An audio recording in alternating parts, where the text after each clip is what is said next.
in the Philippines, and good morning to those joining us from the UK. My name is Chris Nelson. I'm the Executive Director and Trustee of the British Chamber of Commerce, Philippines. So first of all, I'd like to warmly welcome everybody to this business services webinar on the Philippines' new retail trade law. Before I begin to cover some of the key points, I'd just like to acknowledge, of course, that we have from the British Embassy, I think already attending, Miguel Rivera, and we're hoping to have others attending us, including Emma Lester, who's our key contact there, one of our key contacts, the Senior Trade Manager. And also I'd like to thank again the participants from the media who we closely work with and who've been very supportive in terms of giving out on our information, and that's Business World, Manila Standard, and Malaya Business Insight. Thank you very much for joining. So this online event today will tackle the opportunities that the new retail trade law amendment will offer to future retailers from the UK coming into the Philippines. It also, of course, is good news for existing British retailers, and they can also benefit from this revised law. I don't want to take away too much from the presentations, but effectively the new law, which was passed in at the beginning of 2022, significantly reduces the investment required to enter from approximately 2.5 million to $500,000. So again, I think there are going to be, and there's also a significant reduction on thereafter on the per store basis from $830,000 to $200,000. Now, what we have today as part of our program is we'll have a recorded message from Secretary Ramon Lopez, Secretary for Trade and Industry for the Philippines.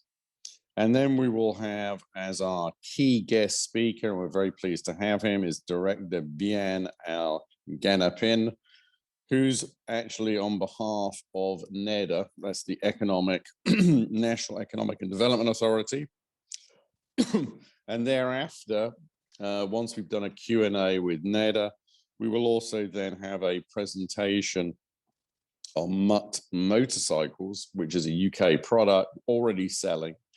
And that will be by their head of operations, Mr. Carlo Penizal. So what we're here today is we're here to explain clearly the benefits of the ratified or amended retail trade law, which was signed in 2022, in January of this year. And I like to say that the British Chamber, along with many other chambers, was one of the leading advocates of this change, along with other economic reforms, such as the Foreign Investment and Public Service Act, which we're confident should be signed into law shortly. So a lot of developments here in the Philippines. Thank you again for joining. I will now hand it back to Dea, who I think will, first of all, give us the message of Secretary Lopez. Dea, back to you. Thank you. Thank you. All right, I'll share now my screen again to share the recorded video message from Secretary Lopez.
A pleasant day to everyone.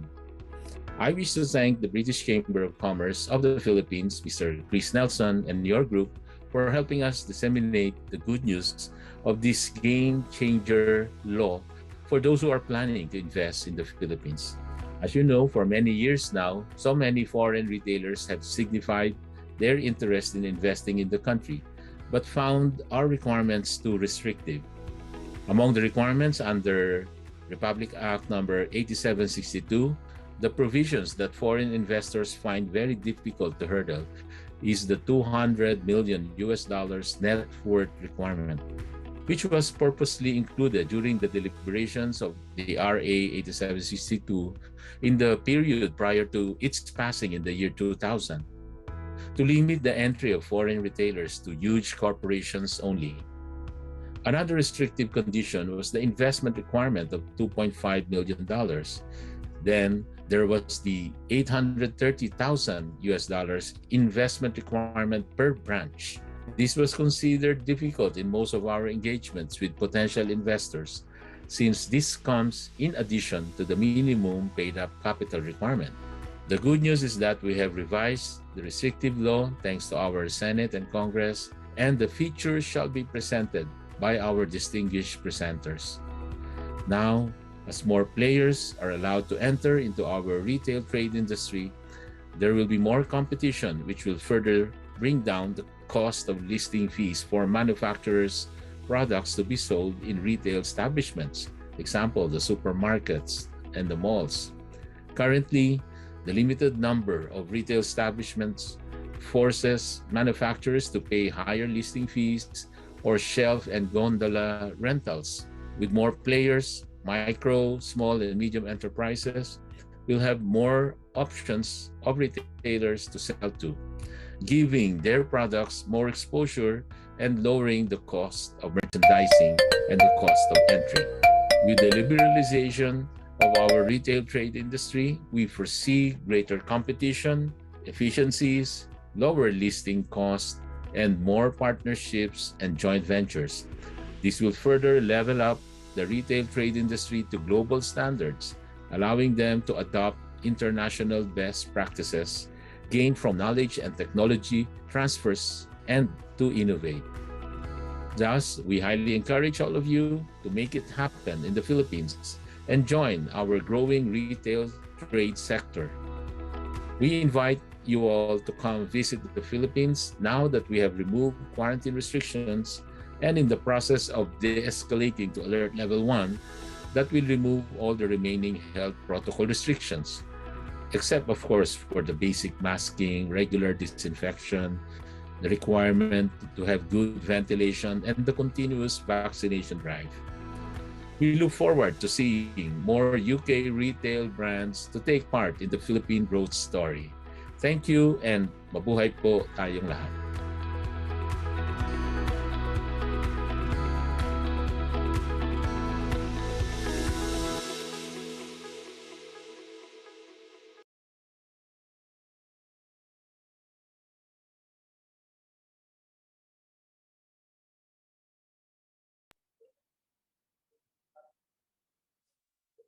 So, good afternoon again. Thank you very much for that, Secretary Lopez. Secretary Lopez was kind enough to send us the video. He wanted to be here today in person.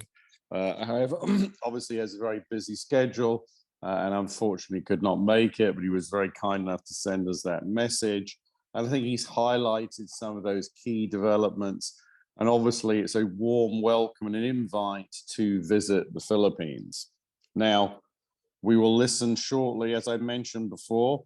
We'll now have a presentation by Director Bien Ganapin, who will be doing the presentation. He's been with NEDA since 2003, from which he held various positions of the National Policy and Planning Staff, and he has been appointed as Director of Trade Service and Industry Staff, TSIS, of NEDA since October of 2018. We're very pleased to have Director Bien with us, and I'd now like to start the presentation. Director, please let me hand it over to you. I think you're on mute, sir.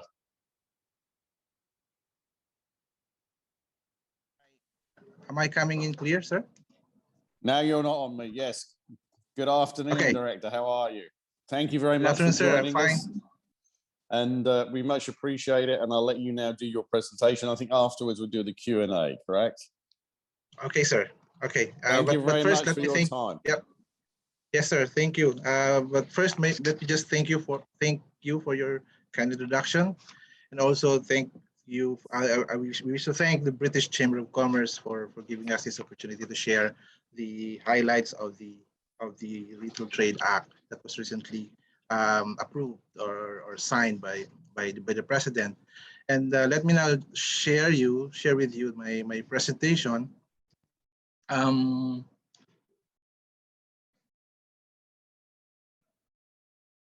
Okay.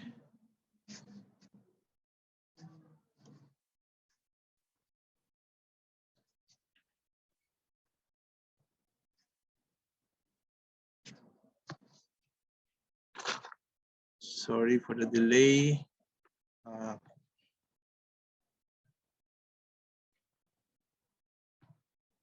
Okay, is the presentation already on screen? Hi, Director Bien. We can see your presentation now. Yes. Okay. Thank you. Thank you very much. So before I start the presentation, let me just make a few remarks on this particular very important bill. So the NEDA fully supports the approval of the consolidated of this bill which passed into law, which seeks to further liberalize the retail trade sector. We recognize the vital role that this measure will have in the government's ongoing efforts on the recovery from the pandemic. We deem that it will help put in place the structural reforms that will further strengthen the country's foundation to attract more foreign direct investments, which will in turn generate jobs and promote inclusive economic growth.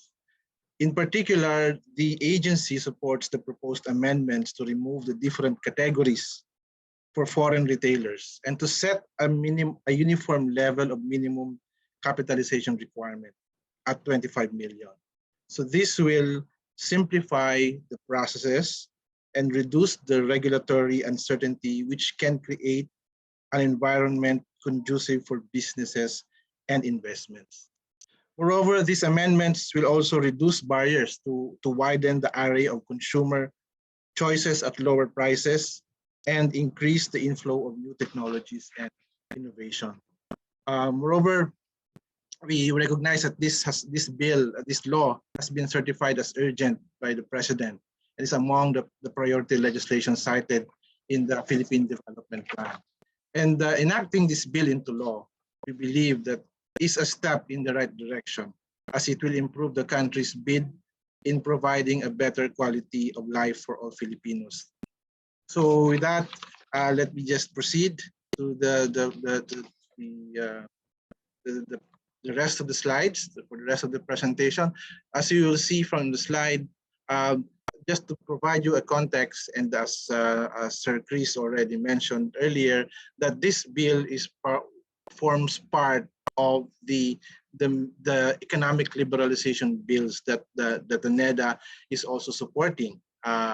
So one is the amendments of the Retail Trade Liberalization Act, which is now a law, Republic Act 11595. The second is the amendments of the Foreign Investment Act. The legislative status of this is that this is already an enrolled bill currently being reviewed by the Office of the President, and the amendments to the Public Service Act. So it is already the bicameral conference has already been approved and then ratified by the Senate and the House of Representatives. And we heard just today that the bill was already enrolled at the Office of the President. So as a general rationale, we the Philippines, is one of the most restrictive in terms of foreign investment in the region. It is the third most restrictive in the world, according to the OECD 2020 data. And the passage of the amendments to the Retail Trade Liberalization Act is a welcome development, and we hope and we are confident that along with the bills amending the FIA and the BSA, this economic liberalization bill will be crucial to the country's recovery, as easing foreign ownership restriction will attract more investments, generate employment, introduce innovation, lower prices, and improve the quality of goods and services. We think that foreign investment reacts favorably to a more liberalized regime, as we have seen in the experiences of Vietnam and most recently Indonesia. The three legislative measures we think that will complement and maximize the benefits of the CREATE law by attracting more investments and providing them targeted incentives. So, as we've seen in what I mentioned earlier, this is a graph showing the FDI restrictiveness index in 2020, where Philippines is ranked the 82nd out of 84 economies, and the most restrictive in the ASEAN region. Now, for the details of the RTLA, the amended RTLA. So number one, in terms of its rationale of some major features, is that number one, it opens the retail industry to foreign investors to locate and expand operations in the country. Second, it creates a uniform level of capitalization requirement to simplify processes and reduce regulatory uncertainty. And it widens the array of consumer choices at lower prices and encourages the inflow of new technologies and innovation.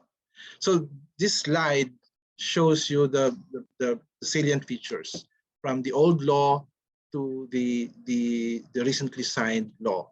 So in terms of the minimum capitalization requirement, we used to have different categories, and that those categories is not anymore present in the new law. That's why it is being simplified. So in terms of the minimum capitalization requirement, used to have a between 2.5 million to 7.5 million for category B. For category C, US dollar 7.5 million and above, and then for category D, around 250,000. But now it's only a uniform 25 million pesos, or somewhere around 500,000 US dollars. So as I've mentioned, there's no more category for whether foreign owned, fully foreign owned, or high selling retailers selling high end or luxury goods. It is now deleted in the new law.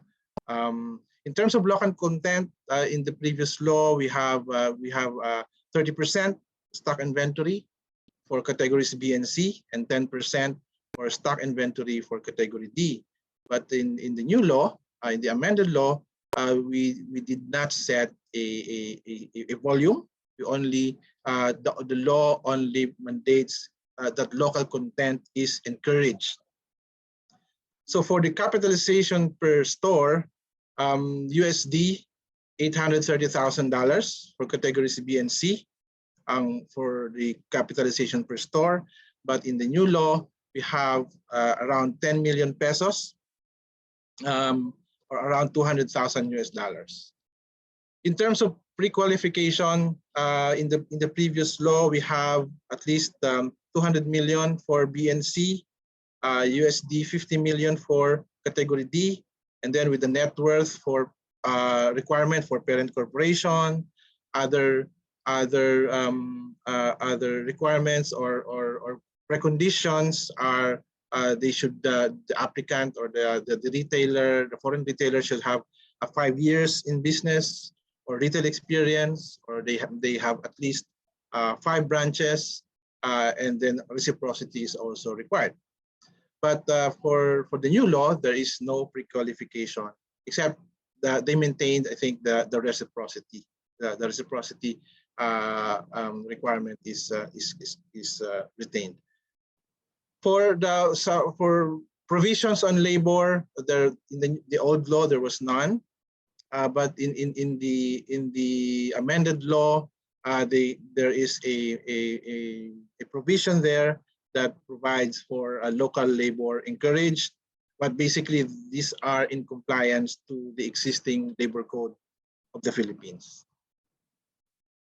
So in terms of the timeline of the bill from its approval in Congress, so it was approved in the House last March 11, 2020, and then in Congress, in the Senate on May 19, 2021. So this is bill number 1840. And then the bicameral conference committee started deliberating the two bills, the disagreeing provisions of the two bills last May 31, 2021.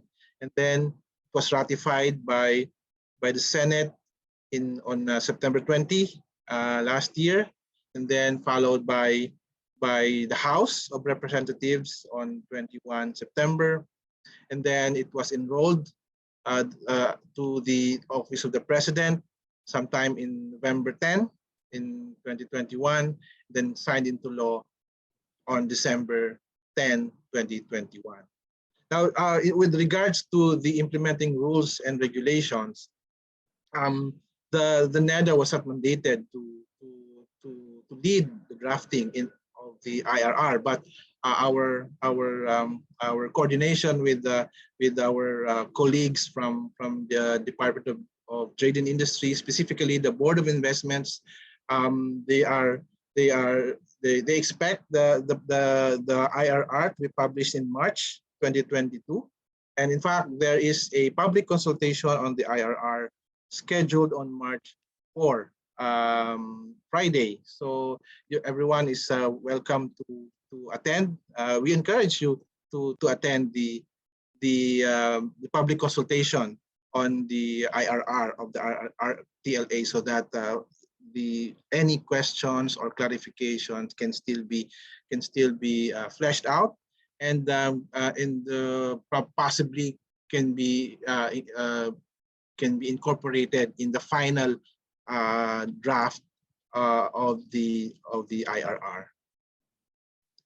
So when it comes to the law itself, these are some of the retailers that were pre-qualified under the old law.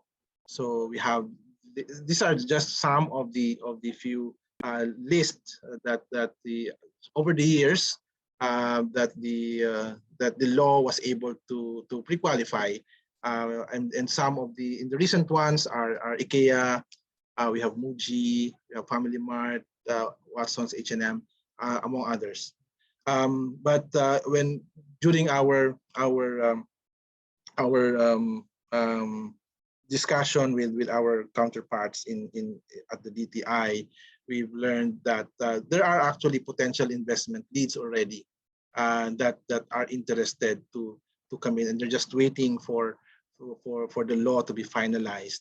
And for instance, in Japan, they are very interested in convenience store expansion and specialty restaurants. Indonesia, they're interested in retail pharmaceuticals. China, food service and motor vehicle retail operations.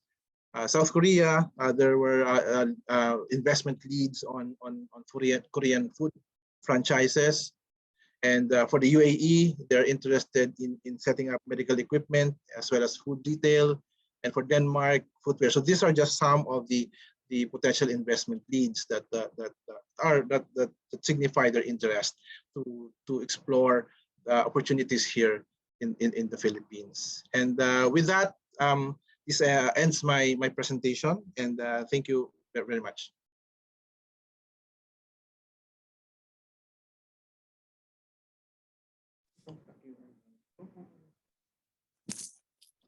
Dear, am I back on? Hi, Chris. Yes, you're back on. Director Bien, keep your camera on, sir. We want to see you. Are you there? Yes, sir. Director? Sure. Hi, you're looking good. Maybe I should ask you a question about your name first of all. Is it good in French, Dr. Bien? Yeah, it's a Spanish for good. Well, there you go. So this is obviously a good day and a good day for retailers, if I may say, to use your name and your association. So first of all, thank you for that. We have some questions, if you don't mind taking. I know you have to leave after this, but we appreciate your time.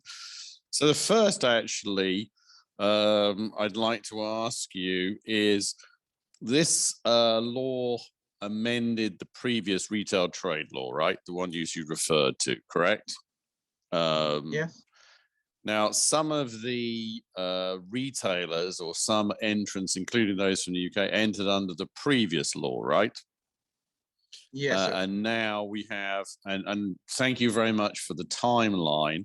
Can you tell us how they would now benefit or how that would apply to them? If you understand the point of my question, they're already here. They entered in on the previous law, but now the law has been amended. So how will it impact them going forward? Thank you. Yeah, that would based on our discussion with the BOI,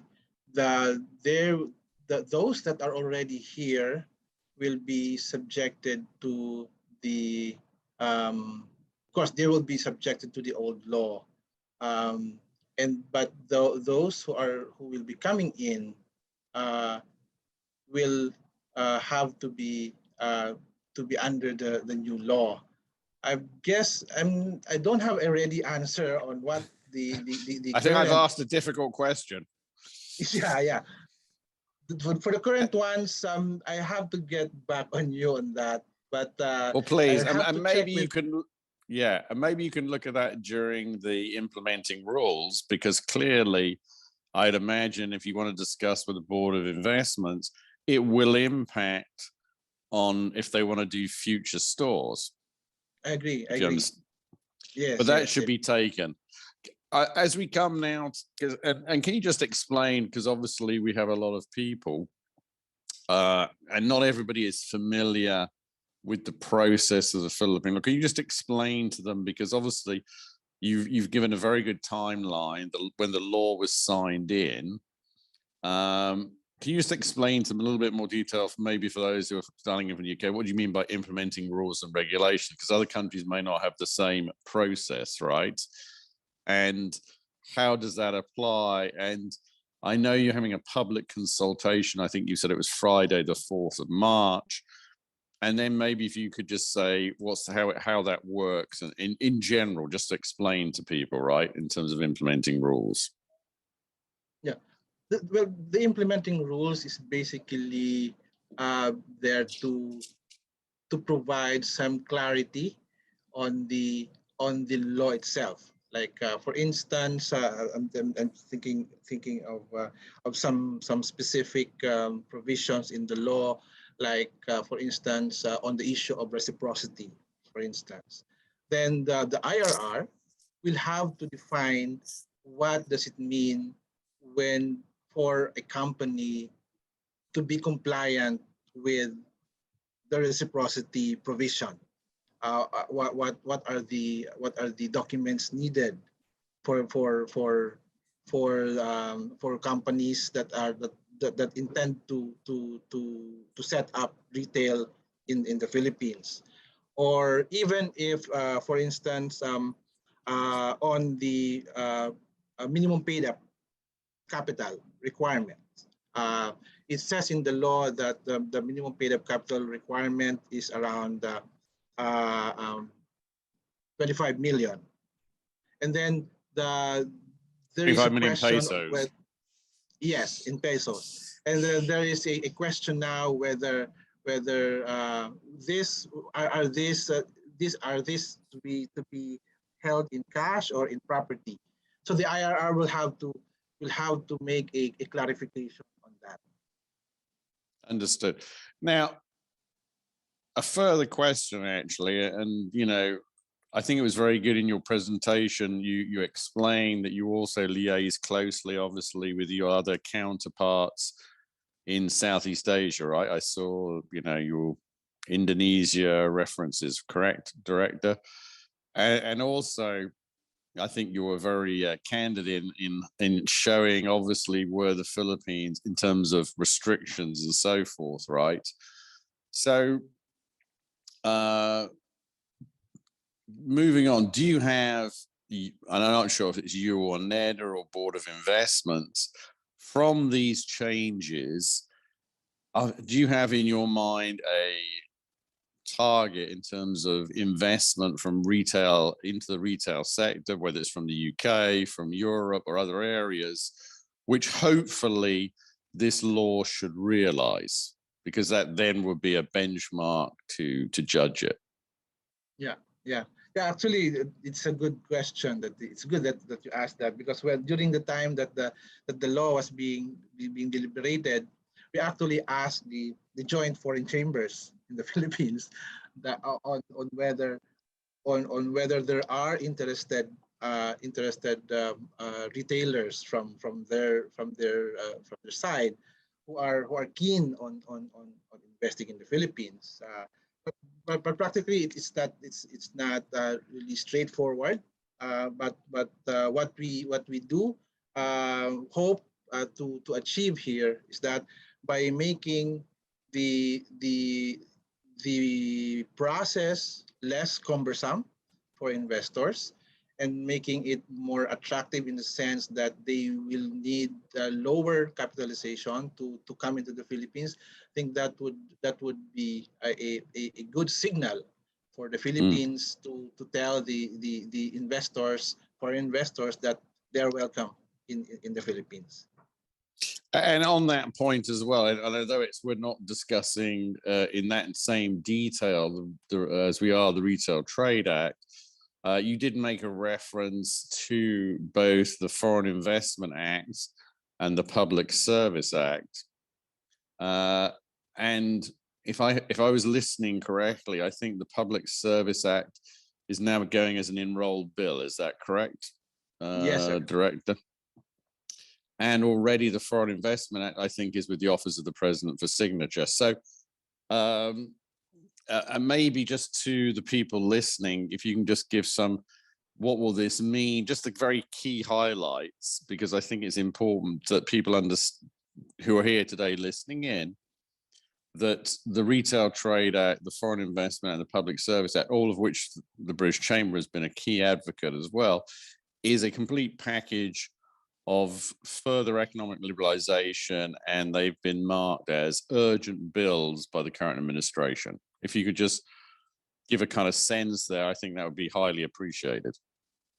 Yes, actually the FIA is up to the FIA and the PSA, including the RTLA. They are all complementary in the sense that in terms of the FIA is the general investment law of the Philippines. So it whatever is outside of, for instance, whatever is outside of the Retail Trade Act, then it is supposed to fall under the Foreign Investment Act. And the Foreign Investment Act actually is more, in general, it's more liberal in the sense that the minimum paid up capital for domestic enterprises is $200,000 US, and it can be reduced further to $100,000 US if they satisfy some preconditions, like for instance, if they are bringing in technology, if they are a startup or a startup enabler, or if they are providing direct hire or direct employment of around 15.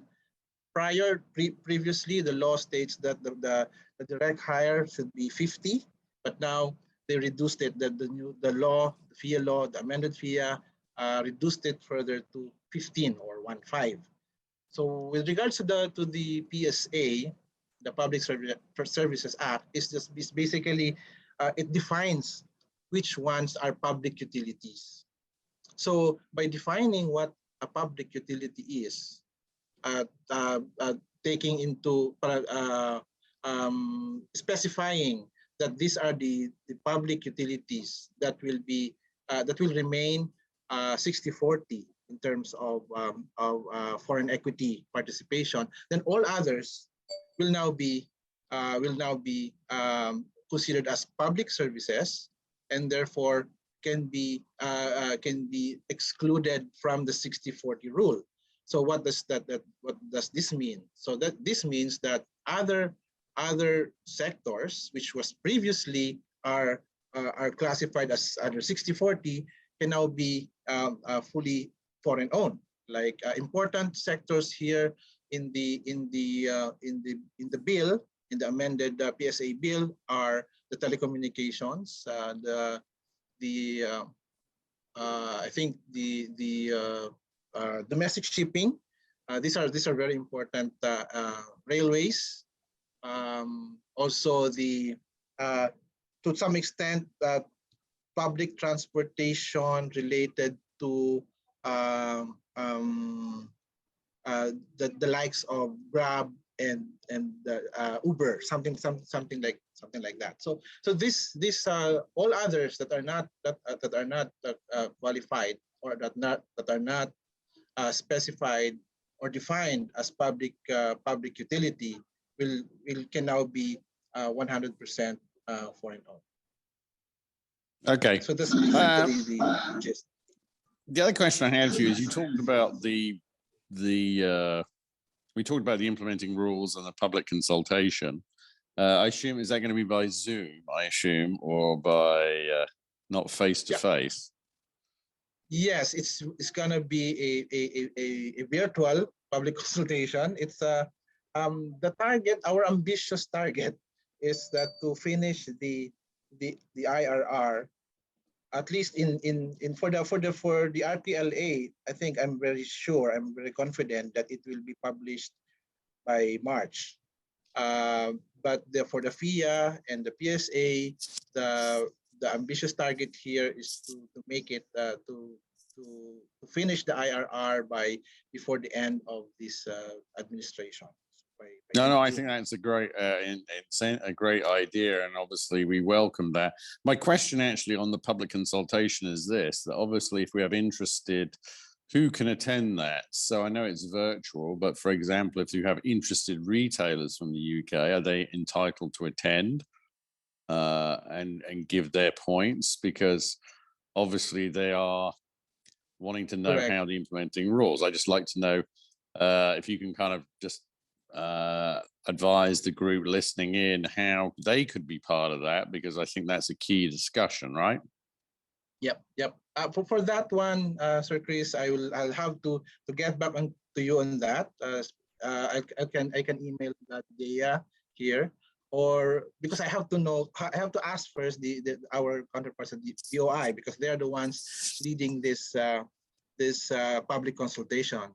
We only know of the public consultation last week when they met with us, and I have to talk to them again and get back to you. Oh, I understand, but I think that would be very useful to get that if that can be disseminated. I got one final question, then we'll move to I think our next presenter and let you go, and that is on the future. And I know we've just passed the law, but I assume also you're constantly looking at other countries. Vietnam and Indonesia, and I'm sure from your perspective you want to make the Philippines as liberal as possible, right? Because obviously that encourages further investment. So do you anticipate that going forward, I mean, today the paid up capital, or the new paid up capital, I beg your pardon, will be $500,000. And I think it was fair to say that there was a discussion in the House version of that bill that it was going to be even lower, right? So, but that's what obviously the bicameral set.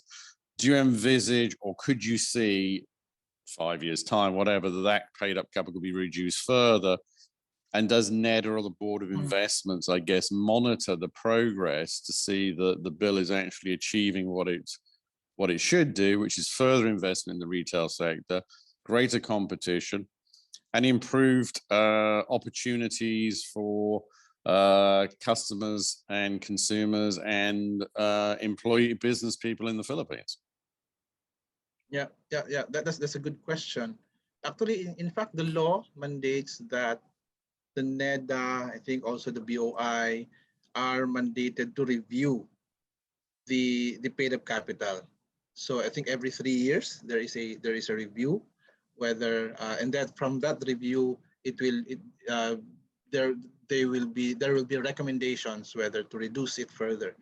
And then also in terms of monitoring, the FIA also mandates the government to report to Congress annually on an annual basis the performance of investments, of foreign investments in the country. So that will in fact help determine whether there's improvements that need to be sharpened or need to be implemented to further improve the implementation of the law. Okay, well, Dr. Bien, so first of all, I'd like to again thank you for your time today. I'd like to thank you coming. And I just like to say thanks again. I mean, obviously for attending and for taking our questions. And I know you said you get back on some of those points. We look forward to that. And again, thank you very much. And we appreciate your time. So now I have to move it back. So thank you again to Dr. Bien for attending. Dia, I think we now move to the next section of the program, correct? Yes, Chris, correct. And before I do that, I just like to say thanks to also, I think we have Toki Cruz from the British Embassy attending. Toki has been one of the ones who's been working with us very closely on obviously getting some of these changes which Dr. Bien has referred to. And I just like to thank him for his work and actually attending today. Along, of course, I think we have Emma Lester and we have Miguel Riviera from the British Embassy, along with all of our other colleagues. So can I now hand it back to you, Dea, please? Thanks so much, Chris. Okay, now we move on to our second part of today's webinar. I would just like to introduce our second speaker, Mr. Carlo Panizal. Mr. Carlo is the head of operations of Mutt Motorcycles Philippines. He started riding motorcycles in college and has been in the 4- and 2-wheel industry for more than half a decade, but started his career as hotelier, workspace provider, and then mall management prior to that. He enjoys coffee and breakfast rides over long rides. He doesn't have the need for the speed, but definitely enjoys the mountain twisties. Mutt Motorcycles just recently launched last November 2021, and we would like to hear more from Carlo himself. Hi, Mr. Carlo, over to you.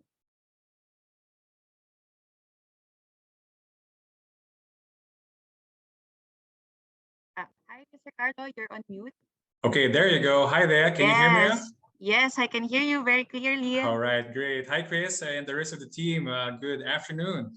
So yeah, I'm here to talk about the latest addition in the motorcycle scene in the country.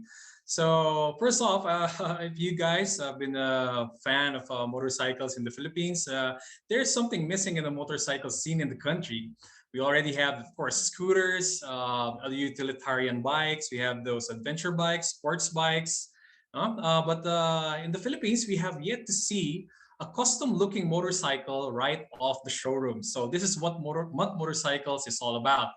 And just to give you a brief background about the brand, they started 2013 when they launched Mutt Motorcycles in Birmingham, UK. Actually, the two founders of Mutt Motorcycles, Mr. Will Rigg and Mr. Benny Thomas, they are actually custom builders themselves. So they've been building bikes for almost 2 decades already prior to launching their own brand in 2013. So imagine about 20 years of experience of customizing bikes. But they find something missing.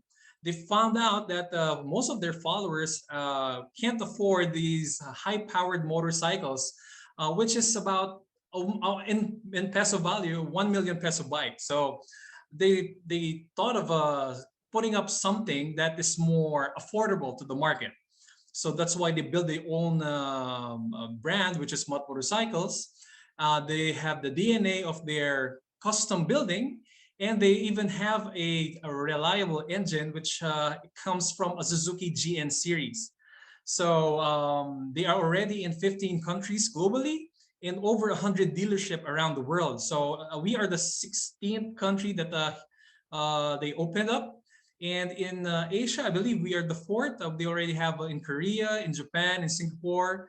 And just last November 2021, they reached out and yeah, we opened up Mutt Motorcycles here in the Philippines under UAAGI. So yeah, these Mutt Motorcycles, again, these are classic, vintage, or retro-looking motorcycles that are custom looking, right? As you can see in your monitors, these are already right off the showroom, custom built. So we didn't touch up anything, no? So in this case, you don't mess with your warranty. You don't lessen the safety of the motorcycles, because as we know, if you customize the motorcycles, you chop a little bit of parts, you change some of the parts, and that end up sacrificing a bit of safety on the road while using the motorcycles. So with Mutt Motorcycles, these are already custom looking bikes when you buy it. And with Mutt Motorcycles also, we provide you here in the Philippines with 10 different variants. No? So we have 10 different models that you will be choosing from, both available in 125 cc's and 250 cc's. And somewhere about in a year or two, we'll be releasing an expressway legal motorcycle here in the Philippines, or at least a 400cc motorcycles. So it will be really a good addition here in the Philippines to have something of this caliber, no? An affordable, custom-looking bike, not very intimidating, very, very good for beginner motorcycle riders, lady riders, and also good second bike for motorcyclists that has a high-powered motorcycle that's wanted something for the urban that is not too much in the city traffic. So I would like to invite you guys. We will be having our own company-owned dealership. We already have one in South Clark in Pampanga. On the works right now is in Balintawak. We also gonna have one in Mall of Asia and one in the Estancia Mall in Capitolio in Pasig. And also we are also talking to a dealer in Alabang, Olongapo, in Zamboanga, and in Q2 in QC. So watch out for those upcoming motorcycle showrooms in the next couple of months.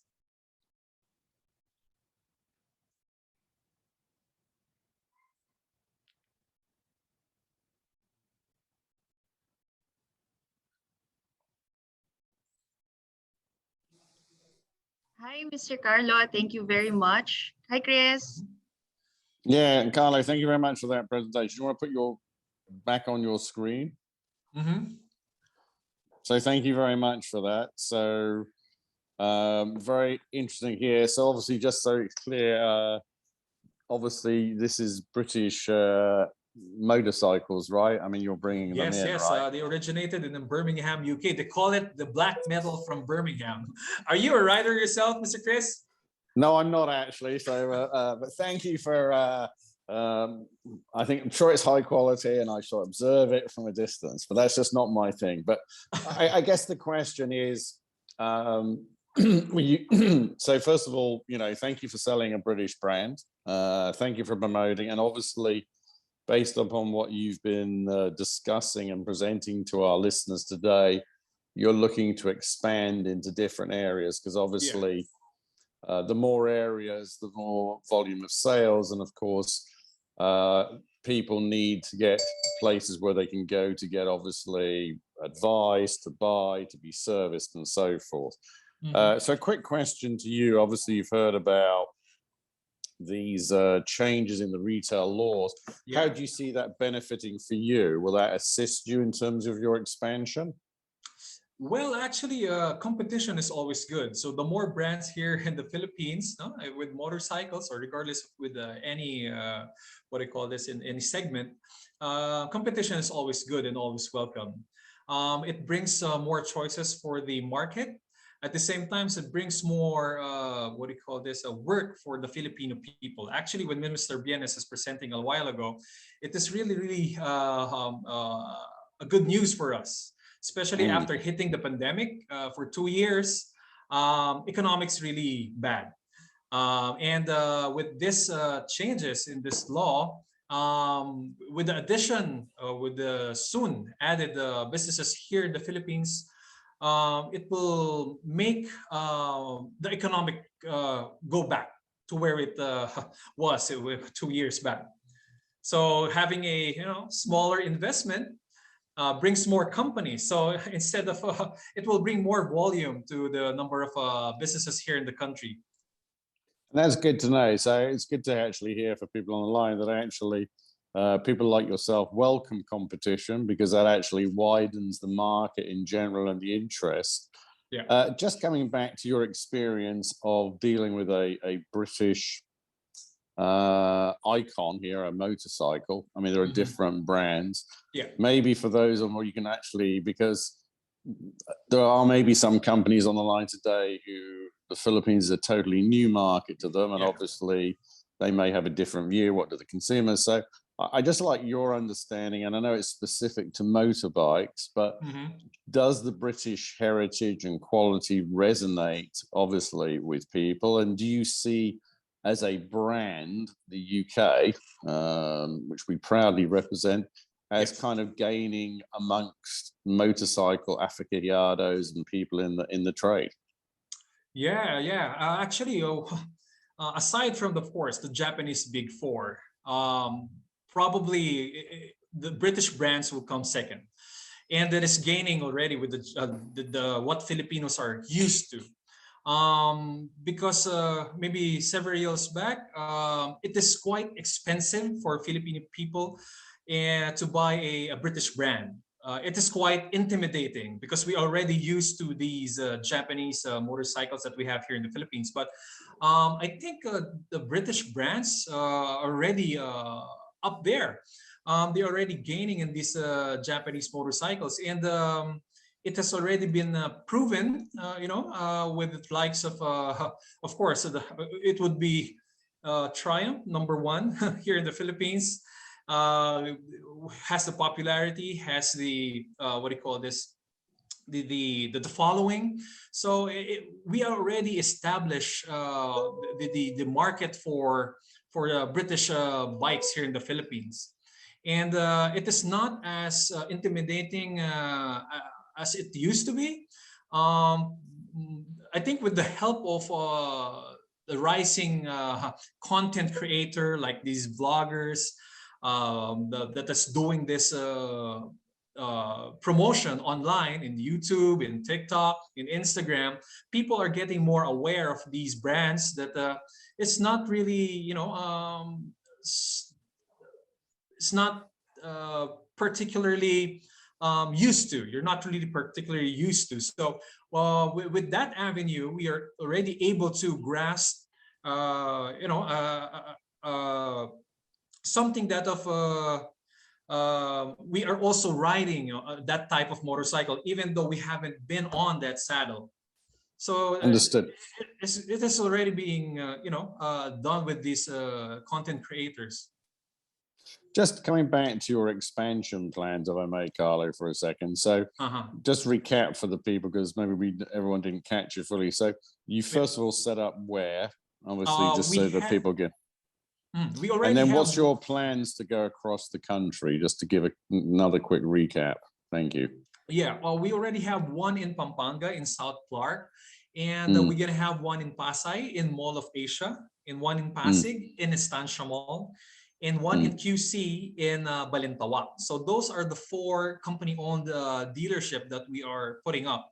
And we are also talking to partners in Alabang, another 2 in Quezon City, in Zamboanga, and in Olongapo. So these dealers or showrooms will be up. Maybe all of them might be up sometime mid this year. Hopefully everything goes well with all the construction and delays because of the pandemic. But yeah, I'm pretty much positive that when we brought here Mutt Motorcycles, I know it is a niche market.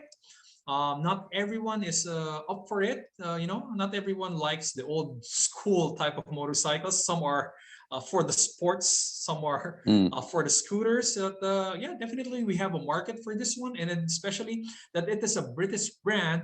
We already have that background of the design, which is again the DNA of the founders of Mutt Motorcycles, who's been building motorcycles for about 2 decades. Yeah, we'll be able to make it.